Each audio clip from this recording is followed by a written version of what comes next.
ચાલો આજે સમયમાં પાછા ફરીએ અને એક એવી જ જ્ઞાનજ્યોતને સ્પર્શ કરીએ જે દાયકાઓથી પ્રજ્વલિત છે. આપણે વાત કરી રહ્યા છીએ અખંડ જ્યોતિના મે 1954ના અંક વિશે. આ કોઈ સામાન્ય મેગેઝિન નથી, પણ જીવનને સાચી દિશા આપતો એક માર્ગદર્શક છે. ચાલો આમાંથી કેટલાક શાશ્વત સત્યોને સાથે મળીને ઉજાગર કરીએ. અને આ ઊંડું જ્ઞાન આપણને મળ્યું છે યુગ ઋષિ પંડિત શ્રી રામ શર્મા આચાર્યજી પાસેથી. એમના જ શાણપણના પ્રકાશમાં આપણે આ ગહન વિચારોને સમજવાનો પ્રયત્ન કરીશું. જોઈએ કે આ જ્ઞાન આજે આપણા માટે કેટલું પ્રાસંગિક છે. આ સમગ્ર ચર્ચાનો સાર કદાચ આ એક જ વાક્યમાં છે.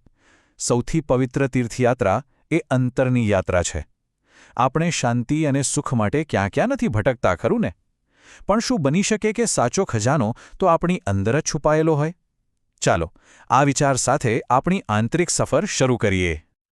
તો આપણી યાત્રાનો પહેલો મુકામ છે આપણું મન.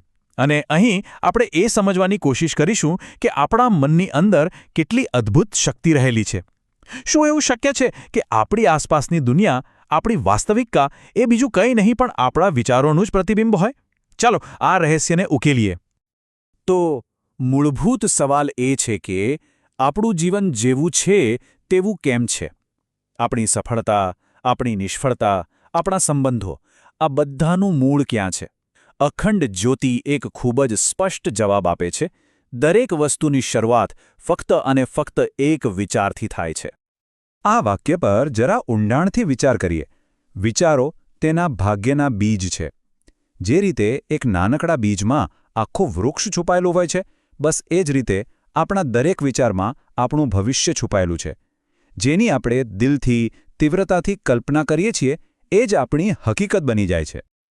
તો આખી પ્રક્રિયા કામ કેવી રીતે કરે છે? એને એક નદીની જેમ સમજીએ.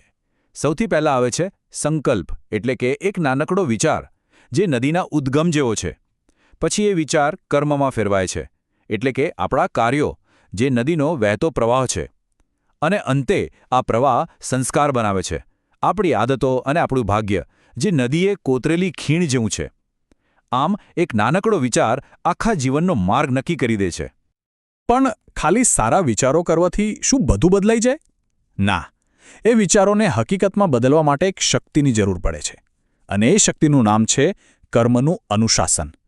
આ એ પુલ છે જે આપણા વિચારોની દુનિયાને વાસ્તવિક દુનિયા સાથે જોડે છે. આપણે સંયમ શબ્દ સાંભળીએ ને એટલે તરત જ મનમાં બંધનનો વિચાર આવે, નહીં? પણ અખંડ જ્યોતિ કહે છે કે સંયમ બંધન નથી, પણ આપણી અંદર રહેલી શક્તિને જગાડવાની ચાવી છે. જેમ બંધ બાંધીને પાણીની તાકાતથી વીજળી પેદા થાય છે, તેમ સંયમ આપણી ઊર્જાને વેડફાતી અટકાવીને તેને એક શક્તિશાળી બળમાં રૂપાંતરિત કરે છે.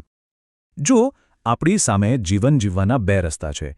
એક છે પ્રતિક્રિયાશીલ જીવન, જે તોફાનમાં ફસાયેલા પાંદડા જેવું છે, ક્યાંય પણ ઉડી જાય. અહીં શક્તિ વેડફાય છે અને કર્મો બંધન બની જાય છે. અને બીજો રસ્તો છે સભાન જીવન, જે પોતાના સિદ્ધાંતોના મૂળ પર અડગ ઊભેલા વૃક્ષ જેવું છે. અહીં શક્તિ એક દિશામાં કેન્દ્રિત થાય છે અને કર્મો મુક્તિનો માર્ગ ખોલે છે. પસંદગી આપણે કરવાની છે. જ્યારે આપણા વિચારો શુદ્ધ હોય અને કર્મોમાં અનુશાસન હોય, ત્યારે જીવનમાં એક અલગ જ સ્તર ખુલે છે. અને તે છે સેવાની ભાવના. આ માત્ર કોઈ કામ નથી, પણ આપણા આત્માને પોષણ આપવાનો અને આખા બ્રહ્માંડ સાથે એક થવાનો રસ્તો છે. આપણે રોજ કેટલી ચિંતા કરીએ છીએ શરીરની. શું ખાવું, શું પીવું, જેથી તંદુરસ્ત રહીએ. પણ શું ક્યારે એક ક્ષણ માટે વિચાર્યું છે કે આપણા આત્માને પણ ભૂખ લાગે છે? જેમ શરીરને ખોરાક જોઈએ, એમ આત્માને પણ ખીલવા માટે પોષણની જરૂર પડે છે. તો શું છે આત્માનો ખોરાક? એ છે નિષ્કામ કર્મ. કોઈ પણ સ્વાર્થ વગર બીજાને મદદ કરવી. એ છે કરુણા, દરેક જીવ પ્રત્યે દયાનો ભાવ. એ છે પ્રેમ, જે કોઈ સરહદોને નથી જાણતો. અને સૌથી ઉપર, દરેક વ્યક્તિમાં એ પરમાત્માનો અંશ જુઓ. બસ આ જ છે સાચું આધ્યાત્મિક ભોજન. અને આ સેવાનો આખો સાર આ એક જ વાક્યમાં સમાઈ જાય છે. જ્યારે આપણે કોઈની નિસ્વાર્થ સેવા કરીએ છીએ, ત્યારે આપણે ખરેખર એ વ્યક્તિની નહીં, પણ તેની અંદર બેઠેલા પરમાત્માની જ પૂજા કરી રહ્યા હોઈએ છીએ. આ દૃષ્ટિ કેળવાઈ જાય તો દરેક કર્મ પૂજા બની જાય છે. તો આપણે વિચારની શક્તિને સમજી, કર્મના અનુશાસનને જાણ્યો અને સેવાનો મહિમા જોયો. હવે સમય છે આ બધા મોતીઓને એક માળામાં પરોવાનો અને જીવન જીવવાની એક એવી રીત બનાવવાનો જેનાથી આપણી અંદરની જ્યોત હંમેશા અખંડ રીતે પ્રજ્વલિત રહે. તો આ આખી ચર્ચાનો સાર શું છે? ચાલો ટૂંકમાં સમજી લઈએ. પહેલી વાત, હંમેશા સકારાત્મક અને શક્તિશાળી વિચારો કરો, કારણ કે એ જ આપણું ભવિષ્ય ઘડે છે. બીજી વાત, સંયમનો અભ્યાસ કરો, જેથી આપણી શક્તિ યોગ્ય દિશામાં વહે.